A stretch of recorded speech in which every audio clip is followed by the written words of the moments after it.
mayroong powerful weapon na ibinigay sa atin ng Diyos na kailangan natin gamitin.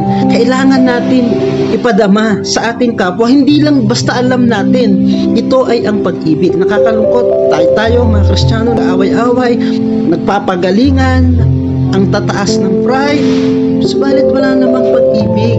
Ang sabi sa 1 Corinthians chapter 13, 1-3, kung meron tayong kakayahan na makapagsalita ng iba't ibang wika at wala naman ng pag-ibig, para lang tayong tunog, umaalingaw-ngaw, pero walang nangyayari, walang kabuluhan. Kung makapagpahayag man tayo ng salita ng Diyos at malaman ang mga hiwaga, kung wala namang pag-ibig, wala rin itong kabuluhan.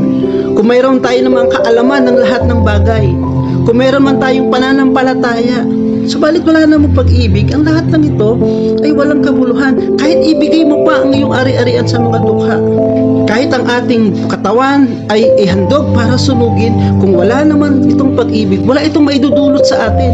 Walang kabutihang maidudulot ito sa atin, sa ating kapwa. Bumalik tayo sa inuutos sa atin, ang mag-ibigan. Sa 1 Corinthians chapter 13, verse 13, ang tatlong ito ay nananatili: ang pananampalataya, pag-asa, at pag-ibig. Ngunit ang pinakadakila sa mga ito ay ang pag-ibig. Purihin ng Diyos and God bless us all.